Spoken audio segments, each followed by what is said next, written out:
जय श्री कृष्ण। नमस्कार दोस्तों, स्वागत है आप सभी का हमारे चैनल भक्ति ज्ञान में। दोस्तों, आज हम आपको श्रीमद् भागवत महापुराण के प्रथम स्कंद के 9वें अध्याय की कथा का श्रवण करा रहे हैं, जिसमें हम जानेंगे युधिष्ठिर का भीष्म जी के पास जाना और भगवान श्री कृष्ण की स्तुति करते हुए भीष्म जी का प्राण त्याग करना।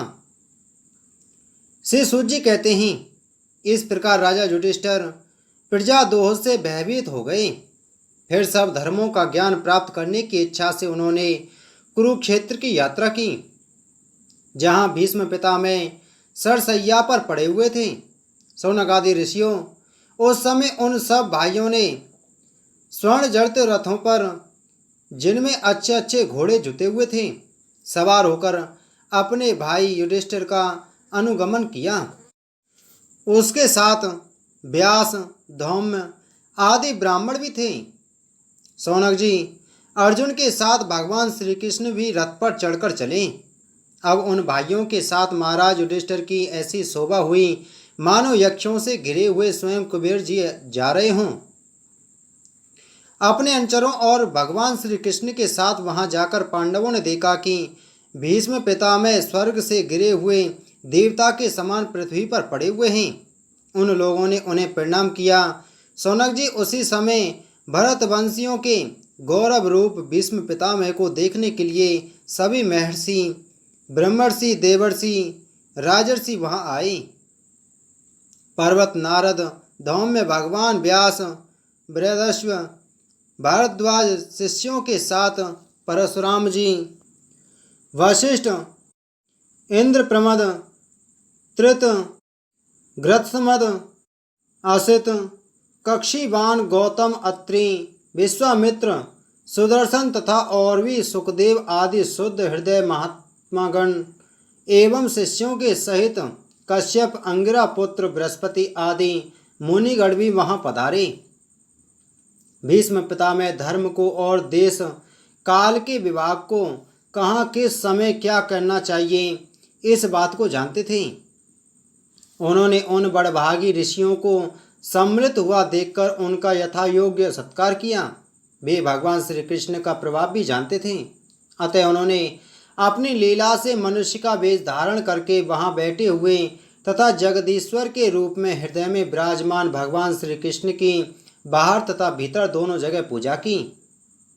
पांडव बड़े विनय और प्रेम के साथ भीष्म पितामह के पास बैठ गए।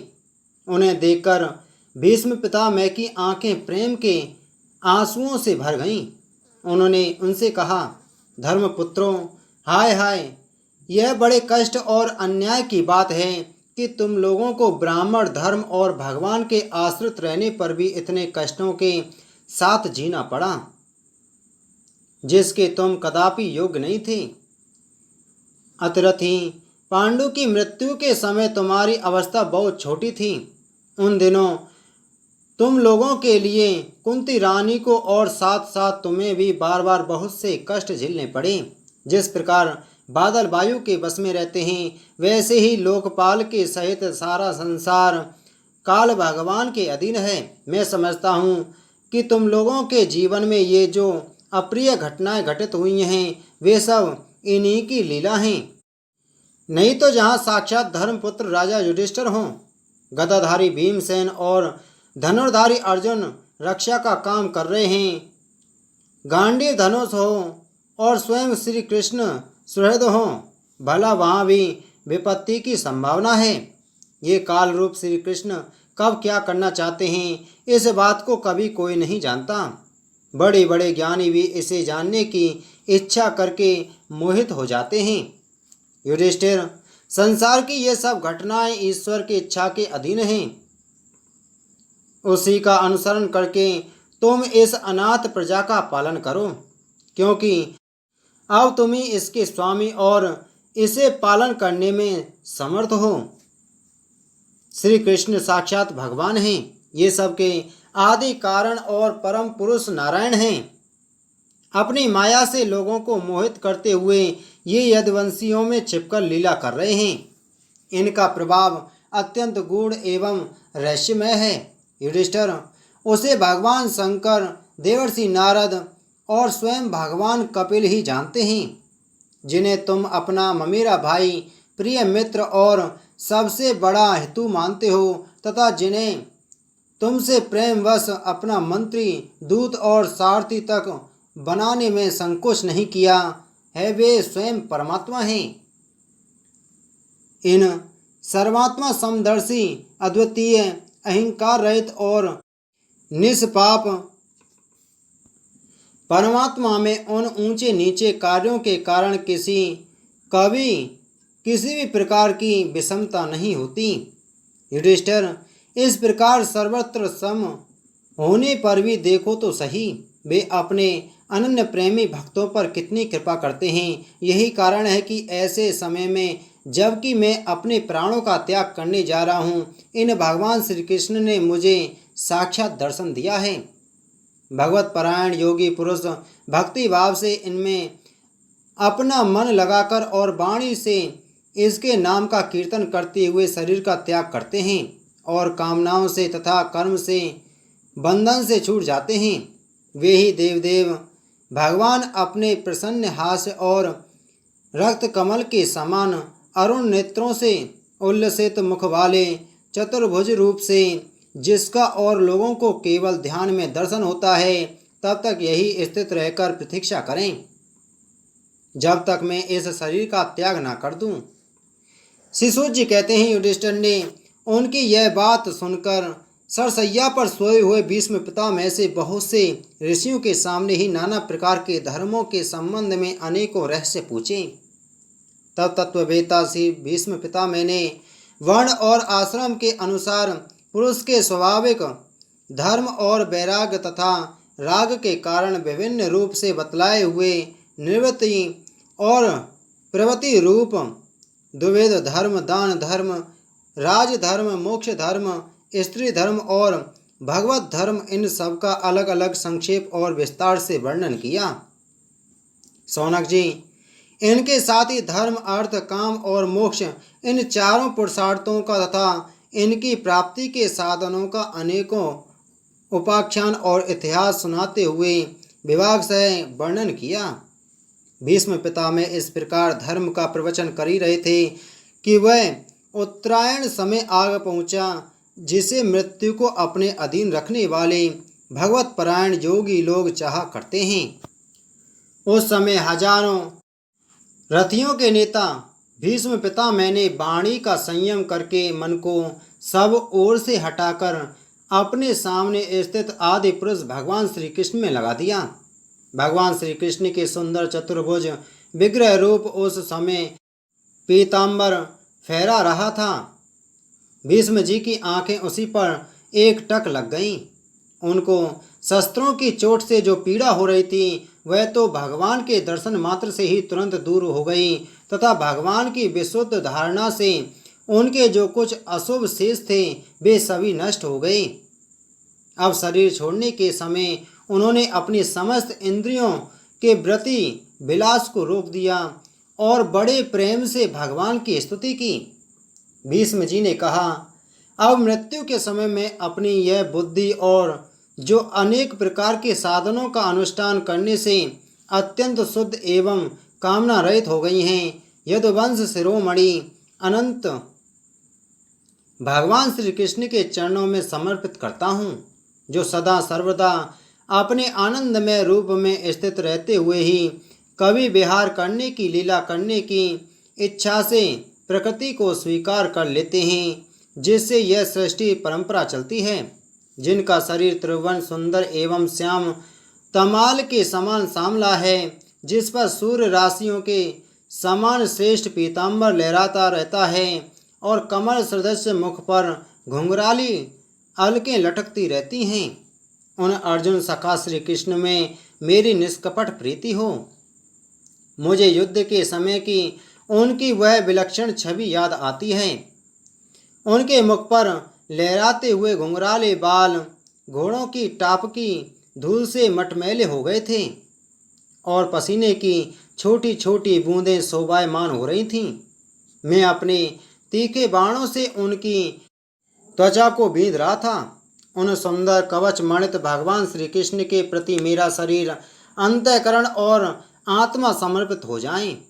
अपने मित्र अर्जुन की बात सुनकर जो तुरंत ही पांडव सेना और कौरव सेना के बीच में अपना रथ ले आए और वहां स्थित होकर जिन्होंने अपनी दृष्टि से ही शत्रु पक्ष के सैनिकों की आयु छीन ली, उन पार्थ सखा भगवान श्री कृष्ण में मेरी परम प्रीति हो।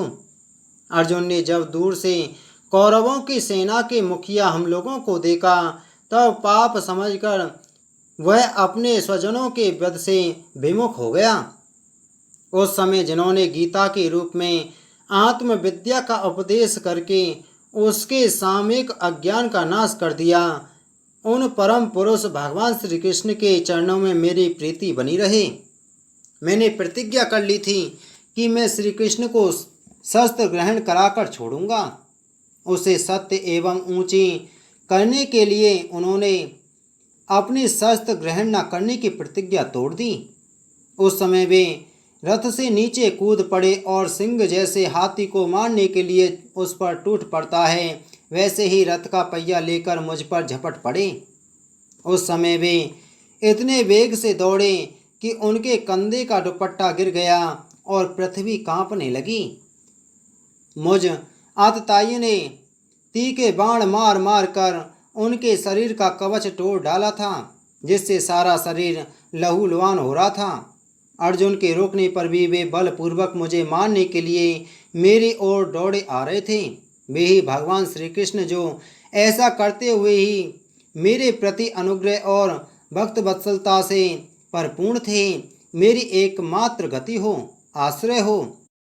अर्जुन के रथ की रक्षा में सावधान जिन श्री कृष्ण के बाएं हाथ में घोड़े की रास थी और दाहिने हाथ में चाबुक, इन दोनों की शोभा से उस समय जिनकी अपूर्व छवि बन गई थी, तथा महाभारत युद्ध में मरने वाले वीर जिनकी इस छवि का दर्शन करते रहने के कारण सारूप्य मोक्ष को प्राप्त हो गए, उन्हीं पार्थ सारथी भगवान श्री कृष्ण में मुझ मरना सत्र की परम प्रीति हो। जिनकी लटकीली सुंदर चाल, हाव भाव युक्त चेष्टाएं, मधुर मुस्कान और प्रेम भरी चितवन से अत्यंत सम्मानित गोपियां रासलीला में उनके अंतर्ध्यान हो जाने पर प्रेमोन्माद से मतवाली होकर जिनकी लीलाओं का अनुकरण करके तन्मय हो गई थीं, उन्हीं भगवान श्री कृष्ण में मेरा परम प्रेम हो। जिस समय युधिष्ठिर का राजसूय यज्ञ हो रहा था, मुनियों और बड़े बड़े राजाओं से भरी हुई सभा में सबसे पहले सबकी ओर से इन्हीं सबके दर्शनीय भगवान श्री कृष्ण की मेरी आँखों के सामने पूजा हुई थी। वे ही सबके आत्मा प्रभु आज इस मृत्यु के समय मेरे सामने खड़े हैं। जैसे एक ही सूर्य अनेक आँखों से अनेक रूप में दिखते हैं, वैसे ही अजन्मा भगवान श्री कृष्ण अपने ही द्वारा रचित अनेक शरीरधारियों के हृदय में अनेक रूप से जान पड़ते हैं। वास्तव में तो वे एक और सबके हृदय में विराजमान है ही। उन्हीं इन भगवान श्री कृष्ण को मैं वेद भ्रम से रहित होकर प्राप्त हो गया हूँ। सूत जी कहते हैं, इस प्रकार भीष्म पिता मैंने मन, वाणी और दृष्टि की वृत्तियों से आत्मस्वरूप भगवान श्री कृष्ण में अपने आप को लीन कर दिया। उनके प्राण वहीं विलीन हो गए और वे शांत हो गए। उन्हें अनंत ब्रह्म में लीन जानकर सब लोग वैसे ही चुप हो गए जैसे दिन के बीत जाने पर पक्षियों का कलरव शांत हो जाता है। उस समय देवता और मनुष्य नगारे बजाने लगे। साधु स्वभाव के राजा उनकी प्रशंसा करने लगे और आकाश से पुष्पों की वर्षा होने लगी। सौनक जी, युधिष्ठिर ने उनके मृत शरीर की अंत्येष्टि क्रिया कराई और कुछ समय के लिए वे शोक मग्न हो गए। उस समय मुनियों ने बड़े आनंद से भगवान श्री कृष्ण की उनके रहस्यमय नाम ले लेकर स्तुति की। इसके पश्चात अपने हृदयों को श्री कृष्ण में बनाकर वे अपने अपने आश्रम को लौट गए। तदंतर भगवान श्री कृष्ण के साथ युधिष्ठिर हस्तिनापुर चले आए और उन्होंने वहां अपने चाचा धृतराष्ट्र और तपस्विनी गांधारी को ढाढ़स बधाया। फिर धृतराष्ट्र की आज्ञा और भगवान श्री कृष्ण की अनुमति से समर्थ राजा युधिष्ठिर अपने वंश परंपरागत साम्राज्य का धर्म पूर्वक शासन करने लगे। इति श्री श्रीमद्भागवत महापुराण प्रथम स्कंद नवम अध्याय संपूर्ण। बोलो श्री कृष्णचंद्र महाराज की जय। दोस्तों, आगे की कथा में हम श्रीमद्भागवत महापुराण के प्रथम स्कंद के 10वें अध्याय की कथा का श्रवण करेंगे, जिसमें हम वर्णन करेंगे श्री कृष्ण का द्वारका गमन। दोस्तों, इसी प्रकार की वीडियो प्राप्त करने के लिए आप हमारे चैनल को सब्सक्राइब कर बगल में घंटी के बटन को जरूर दबाएं। जय श्री कृष्ण।